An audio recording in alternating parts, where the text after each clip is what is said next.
Welcome back to my channel the galaxy of accountancy.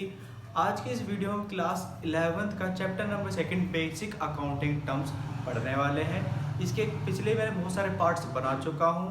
हम इसी में पार्ट्स आगे पढ़ाते चले जा रहे हैं। आज भी हम पार्ट्स में कुछ आपके सामने हॉट टॉपिक्स लिखे इन्हें पढ़ने वाले हैं। सबसे पहले हम पढ़ेंगे यहाँ पे गुड्स के बारे में कि गुड्स होता क्या है। तो आप देखिए यहाँ पे लिखा देख रहे हैं गुड्स। गुड्स क्या होता है? इसको हम बोलते हैं माल। ये कौन सा माल होता है जिसमें बिजनेस क्या करता है? डील करता है और बिजनेस इसे परचेज करता है। और ये परचेज किस लिए करता है? क्योंकि इसका पर्पस ही क्या होता है? For resale. माल को कोई भी एंटरप्राइज क्यों खरीदता है? ताकि वो उसको रीसेल करके उससे प्रॉफिट अर्न कर सके। इसलिए वो जो माल खरीदता है उसी को हम क्या बोलते हैं? गुड्स बोलते हैं। ये गुड नहीं होता, ये क्या होता है? गुड्स। गुड्स मतलब माल। आपको सबसे पहले ये बात ध्यान रखनी है, जैसे अगर मैं एक कहते क्लॉथ्स की शॉप खोलूं तो वहां पर मुझे shirt, T shirt, jeans, hankies,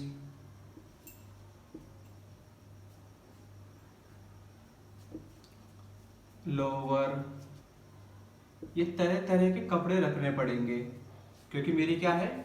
cloth shop है। अगर क्लॉथ शॉप में मैं ये सारी चीजें रखता हूं तो यही मेरी क्या कहलाती है? गुड्स।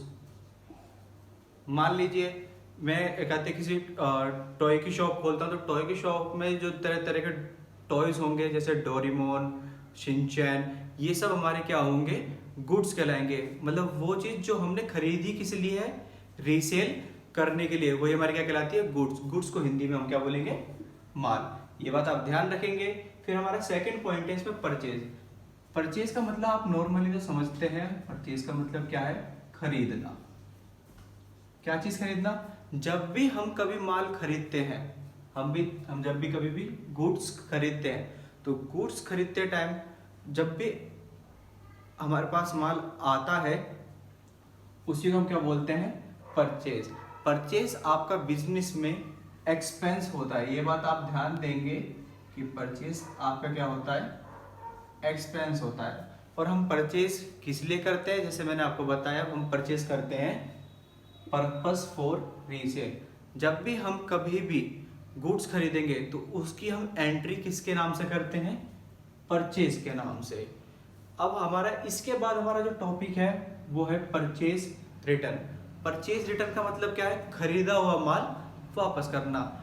सीधा सीधा आपको दिख रहा है कि परचेज का मतलब क्या है? जो आपने माल परचेज किया है उसको क्या करना? वापस करना। हम किसी भी परचेज किए हुए माल को वापस क्यों करते हैं? उसके हमारे पास कुछ रीजन होते हैं।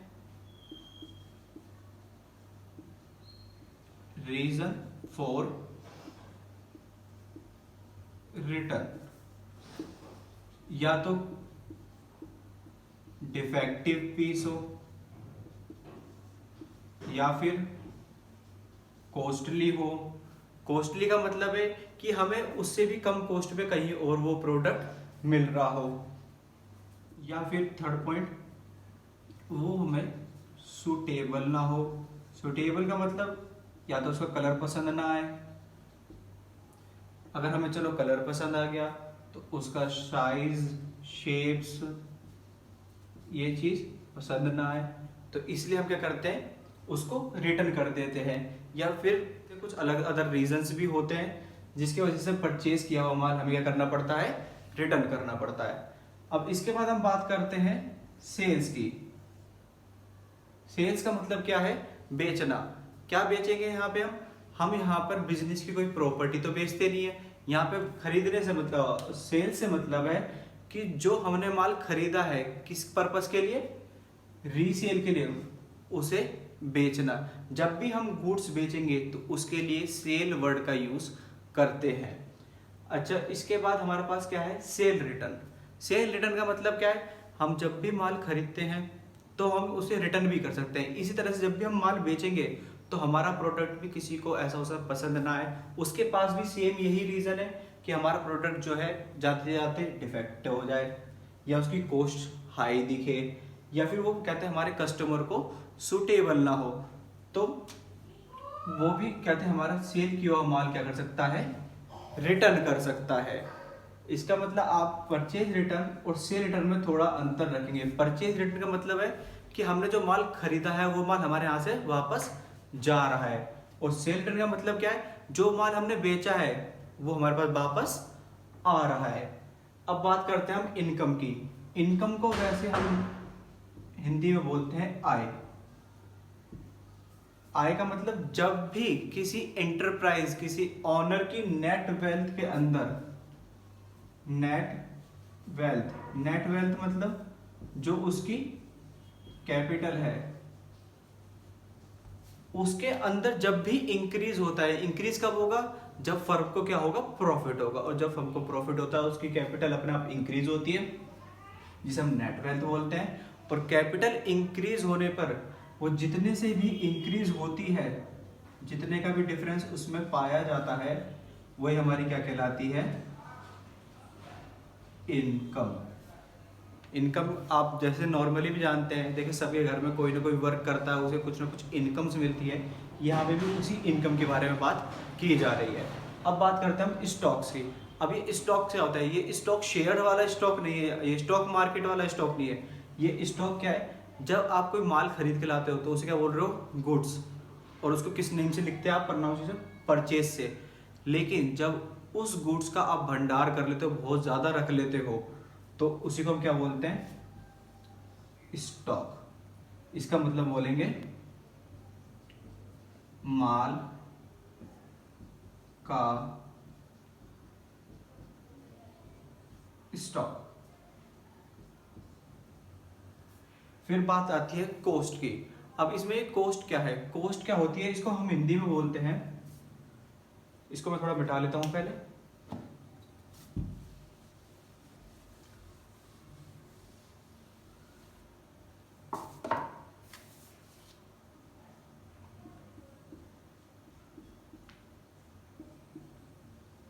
कॉस्ट, कॉस्ट को हम क्या बोलते हैं, लागत बोलते हैं। अब ये लागत है क्या, ऐसा होता है हम कई बार कच्चा माल लेकर आते हैं, उस कच्चे माल को लाकर हम बनाते हैं, कच्चे माल को लाकर हम क्या करते हैं, बनाते हैं। जैसे मान लीजिए हमें शुगर बनानी है, तो शुगर बनाने के लिए सबसे पहले मुझे क्या लाना पड़ेगा, शुगर कैन। शुगर कैन क्या होता है, गन्ना।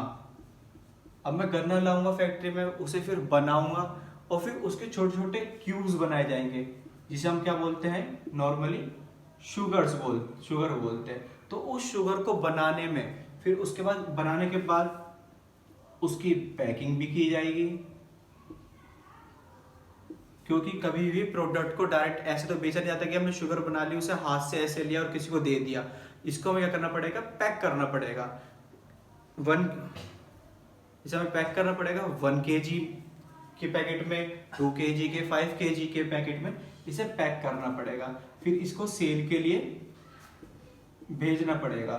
तो ये जो मैन्युफैक्चर करने में, किसी प्रोडक्ट को मैन्युफैक्चर करने पे जो भी लागत आती है उसी को हम क्या बोलते हैं, कॉस्ट बोलते हैं। अब इसके बाद हमारा सबसे इंपॉर्टेंट पॉइंट जो आता है वो होता है वाउचर्स। अब वाउचर्स के बारे में देखते हैं कि अब हम वाउचर्स के बारे में पढ़ेंगे। वाउचर्स के बारे में आप बहुत अच्छी तरह से समझना, क्योंकि ये वाउचर्स वो नहीं है जो आपको पेटीएम, फोन पे वगैरह पर पेमेंट करने के बाद मिलते हैं। ये वाउचर्स वो वाले वाउचर्स नहीं है, उनको हम फ्री वाउचर्स बोलते हैं। लेकिन ये वाउचर बिजनेस में बहुत इंपॉर्टेंट रोल रखते हैं। इसको समझने के बाद आप खुद समझ जाएंगे कि इनका इंपॉर्टेंट रोल क्यों होता है। सबसे पहले बात, ये वाउचर्स होता क्या है। वाउचर्स होते हैं, it is an evidence of transaction. ये क्या होता है, एक एविडेंस होता है जो आपने ट्रांजैक्शन की है। इसका मतलब आपने अगर परचेज की है, सेल की है, तो कुछ परचेज सेल करते समय उस टाइम वाउचर्स का भी इधर से उधर ट्रांसफर होता है। जो उसमें बिल्स बनाए जाते हैं उन्हीं में से कुछ हमारे क्या होते हैं, वाउचर्स होते हैं। वाउचर को इससे समझ लेते हैं, जब भी आप कैश में परचेज करोगे,